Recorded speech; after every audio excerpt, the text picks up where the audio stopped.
Film ini akan berfokus pada seorang tukang tawon atau yang bahasa kerennya disebut dengan beekeeper alias pemelihara lebah bernama Cuplai yang sedang ngalakook atau tawon di sebuah rumah milik seorang ibu bernama Edah. Diketahui jika Cuplai memang menyewa gudang milik Ibu Edah untuk dijadikan sebagai tempat usaha beternak lebah madu.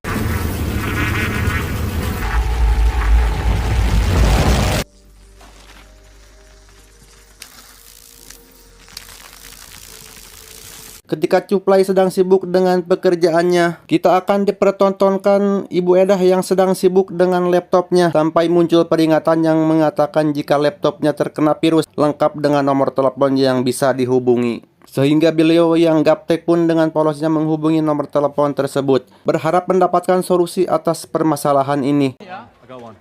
Please. United Data Group, good afternoon. This is Hello, I just got a message saying that there's a problem with my computer. Ya sudah jelas ini adalah tindak kejahatan yang biasa disebut dengan istilah phishing, yang bertujuan untuk mengambil data identitas pribadi milik korbannya, yang dalam hal ini adalah Nyonya Edah korbannya, di mana tersangka dalam kasus ini bukanlah perorangan, melainkan sebuah perusahaan besar yang dikelola oleh seorang manajer bernama Gagan, yang bisa dengan begitu mudahnya mengelabui Ibu Edah dan berhasil menggasak seluruh uang tabungan di dalam akun rekeningnya. friend.net.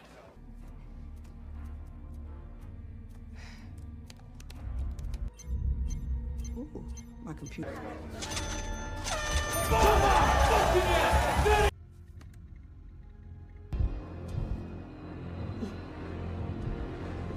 Kembali ke Cuplai yang sedang mengemas madu-madu hasil ternaknya. Ia mengambil satu botol madu dan berniat untuk memberikannya kepada Nyonya Edah. Setibanya Cuplai di sana, tiba-tiba Nyonya Parker ditemukan sudah tewas akibat bundir atau bunuh diri. Sementara putrinya yang bernama Pia mengira jika Parkerlah pelakunya. Sehingga Cuplai pun segera dibawa oleh pihak kepolisian untuk diperiksa lebih lanjut. Mr. Clay.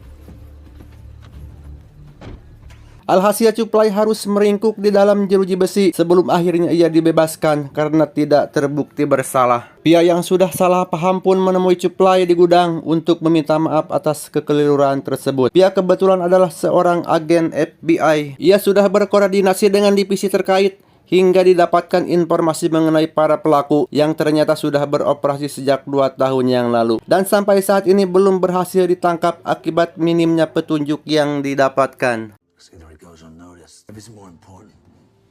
Jika Anda mengira Cuplai hanya seorang tukang tawon yang biasa makan nogulu, maka Anda sudah salah besar. Karena Cuplai terlihat mengambil ponsel yang ia sembunyikan di dalam salah satu sarang lebahnya. Ia menghubungi divisi terkait untuk menanyakan alamat lengkap para pelaku cybercrime, sehingga bisa disimpulkan jika Cuplai adalah mantan agen khusus yang pernah bekerja di salah satu divisi rahasia milik Pak Awir.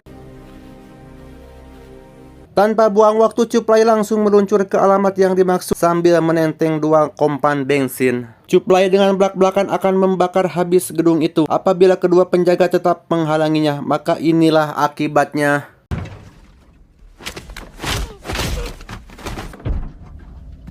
Setibanya di dalam, Cuplai langsung menyuruh semua karyawan untuk keluar, tapi mereka malah menertawakannya, sehingga Cuplai terpaksa harus menunjukkan keseriusannya dengan meninju satu karyawan dan menyiram semua komputer dengan bensin yang dibawanya.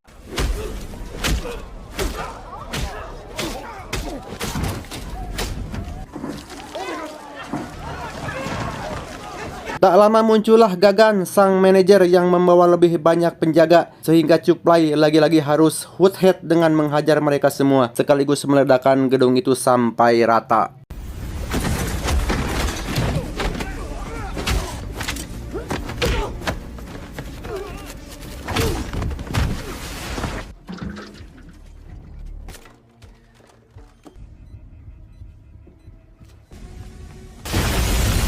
Melihat gedungnya hancur, Gagan pun langsung menghubungi atasannya yang ternyata berondong. Dia bernama Dinsam alias Didin Samsudin, anak orang kaya yang diam-diam menjalankan bisnis haram dunia maya.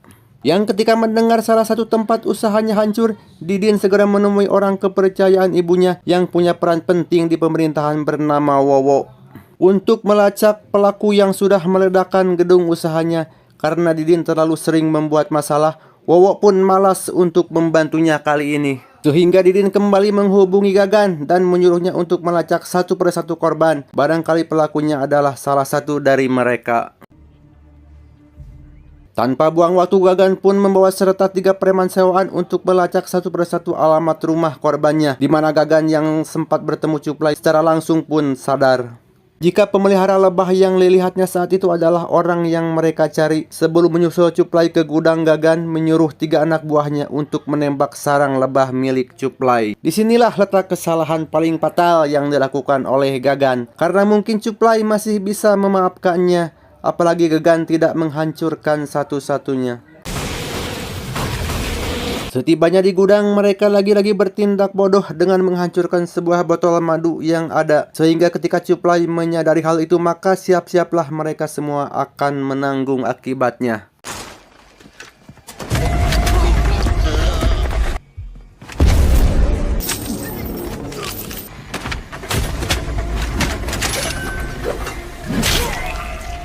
Sungguh betapa menyesal Gagan saat menyadari jika dirinya sudah macam-macam dengan orang yang salah. Jari tangan kanannya habis terpotong dan sengaja dibiarkan hidup agar bisa menjadi pesan ancaman untuk atasannya si Didin.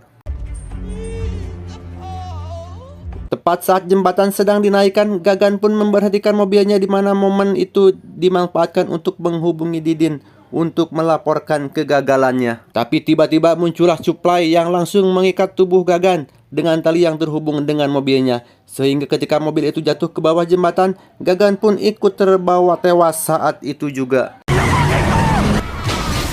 Cuplai mengambil ponsel Gagan yang masih terhubung dengan Didin. Sebagai anak orang kaya yang punya jabatan dan kekuasaan, Didin dengan sombongnya mengatakan bahwa Cuplai sudah macam-macam dengan orang yang salah. Didin mengklaim jika dirinya adalah orang yang tidak tersentuh seperti Jurig dan mengancam akan segera menghabisi Cuplai lebih dulu. Beralih pada sosok Pia yang sedang menyelidiki kasus peledakan gedung. Tak lama ia mendapat kabar jika rumah ibunya terbakar, disertai dengan penemuan 3 jasad preman. Sehingga akhirnya Pia sadar jika kasus ini ada hubungannya dengan Cuplai, si pak ternak lebah yang menyewa gudang. Ibunya Didin sendiri terlihat sedang mengaduk kepada Wowo untuk melacak orang yang sudah mengobrak-abrik kerajaan bisnisnya, di mana Wowo yang dulunya pernah jadi pimpinan utama. Wowo pun langsung menghubungi kenalannya di Cianjur saat ini untuk melacak siapa si Cuplai sebenarnya. Karena kepo, akhirnya terkuaklah jika pemerintah Amerika Serikat punya sebuah program khusus yang dinamai dengan Beekeeper Program, yang dibentuk untuk menjalankan misi rahasia, termasuk eksekusi massal agen. Yang direkrut bukanlah kaleng-kalengan, karena harus punya skill di atas rata-rata prajurit biasa. Dan Cuplai adalah salah satu mantan agen Beekeeper VR yang sudah lama pensiun. Cuplai dikenal sangat amat mematikan, yang tidak pernah gagal dalam setiap misinya. What? Karena ibunya Didin sudah mempercayakan Didin kepadanya. Untuk melindunginya, Wowo pun meminta si pemimpin CI untuk mengirimkan agen Beekeeper lain untuk memburu Cuplai bagaimanapun caranya. Kembali ke Cuplai yang sedang mengisi bensin pertalit di sebuah pom, di mana seorang agen Beekeeper pun tiba-tiba muncul dari belakang dan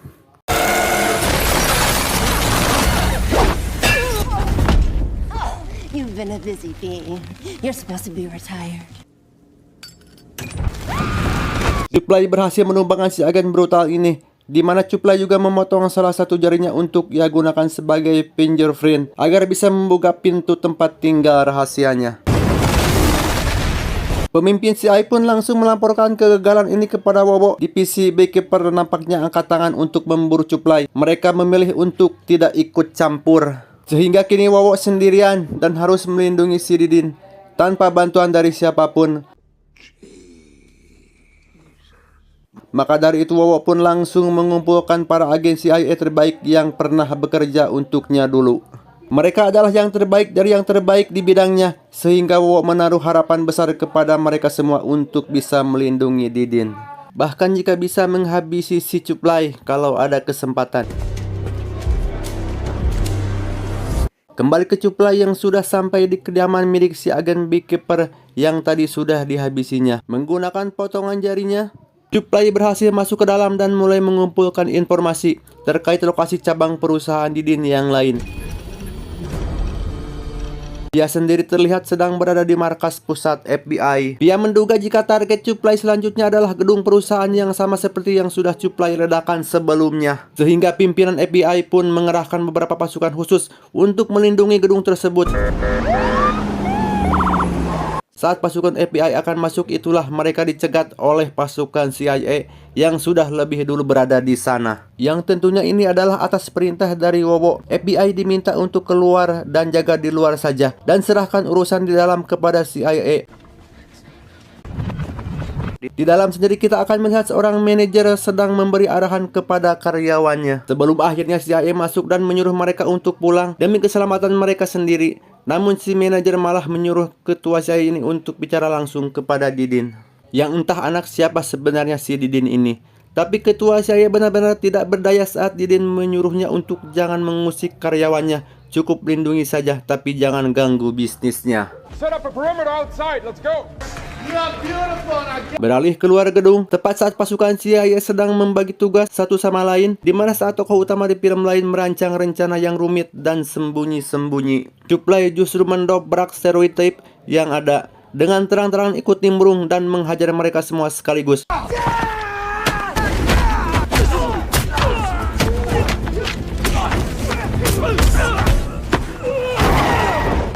Cuplai langsung masuk ke dalam dan bersembunyi di antara para karyawan. Sebelum akhirnya si Ai menyadari keberadaannya dan menembaki secara membabi buta. Nada. Zero.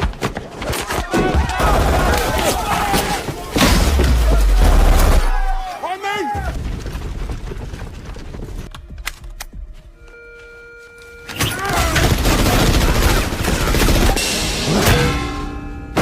Dengan kepintarannya, Cuplai pun bersembunyi tepat di atas lift. Ia sengaja memancing pasukan CIA masuk ke sana.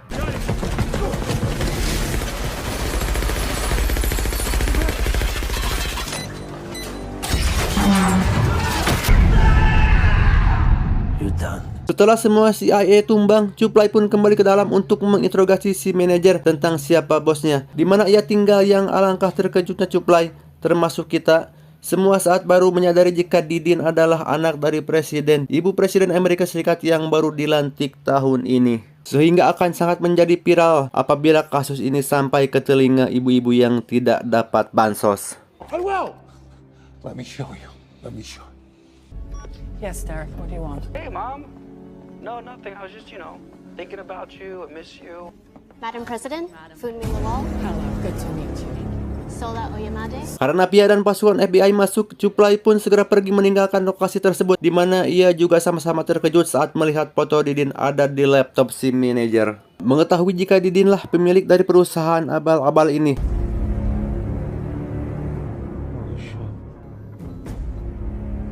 Setelah dilakukan penyelidikan, Pia akhirnya menemukan beberapa fakta unik dan mengejutkan lain dari perusahaan ini. Yang ternyata seluruh pendapatan dari perusahaan tersebut sempat digunakan untuk modal kampanye Ibu Presiden. Dengan kata lain, orang nomor satu di Amerika Serikat saat ini adalah pemilik asli dari perusahaan pembobol uang masyarakat, dan Didin hanya seorang anak ingusan yang ditunjuk untuk mengelola bisnis haramnya. Karena ini menyangkut kenegaraan, sang atasan pun menyuruh Pia untuk tetap tutup mulut dan fokus dulu saja pada pekerjaannya. Biarkan beliau yang akan menyelidiki sendiri kebenaran atas tuduhan serius tersebut. Beralih ke kediaman Ibu Presiden, para penjaga pun disiagakan untuk melindungi Didin dari Cuplai. Bahkan Perona sebagai agen FBI pun diturunkan untuk menjaga jalannya acara kepresidenan. Di mana Wowo sampai-sampai menyewa hansip yang diketuai oleh seorang bernama Lazarus demi untuk menjaga Didin tetap aman. Untuk Cuplai, ia terlihat sudah bersiap dengan rencananya. Memasuki kediaman Presiden, Cuplai menggunakan gorong-gorong ini sebagai jalan utamanya dan menaiki salah satu mobil pembawa tentara bayaran. Tepat saat sedang dilakukan pemeriksaan dan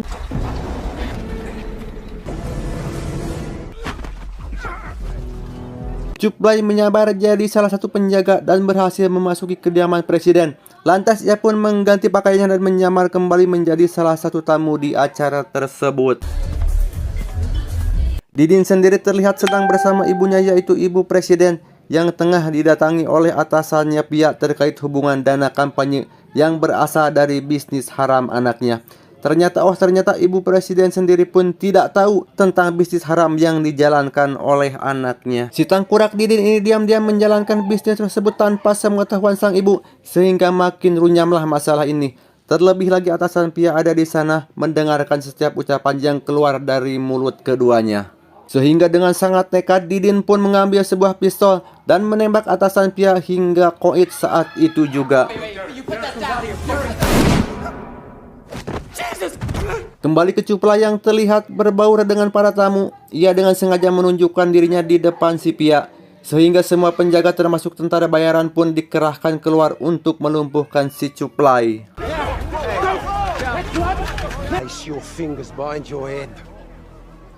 Bukan Cuplai namanya jika menyerah begitu saja tanpa semua orang sadari di tangannya terdapat remote kecil yang merupakan pemicu dari bom yang sebelumnya ia tempatkan di salah satu mobil. Sehingga ketika waktunya sudah tepat, Cuplai pun langsung menekan tombol tersebut.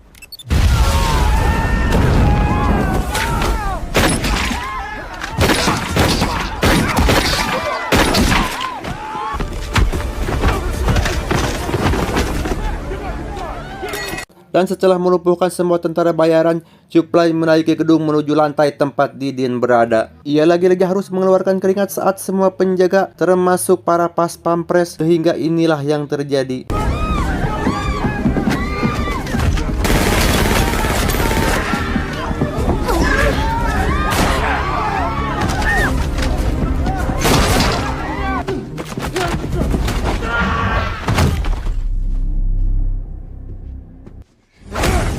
Tak disangka Lazarus, sang ketua tentara bayaran ternyata masih hidup dan mengajak Cuplai untuk melakukan duel yang sungguh betapa keras kepalanya si Lazarus ini.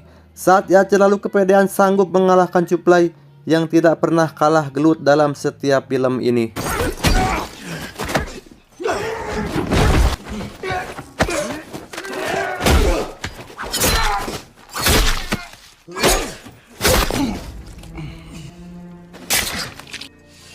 Selesai dengan Lazarus, Cuplai pun dihampiri oleh Wowo yang membujuknya untuk pikir ulang kembali atas niatan balas dendamnya. Namun hal itu sama sekali tidak mengurungkan niat si Cuplai yang tetap mendobrak masuk ruangan tempat Didin nyumput. Entah apa yang dipikirkan oleh si Didin, ia menjadikan ibunya sendiri sebagai sandera. Cuplai pun tak bisa berbuat apa-apa setelah Pia dan rekannya masuk ke sana. Yang ketika Didin berniat untuk benar-benar menembak kepala ibunya sendiri, tiba-tiba sadar jika apa yang Cuplai lakukan sudah benar. Pia pun membiarkan Adam melarikan diri dan setelah semuanya selesai, Cuplai pun segera mengambil perlengkapannya dan pergi meninggalkan lokasi tersebut. Tamat ending yang cukup membuat saya oleng.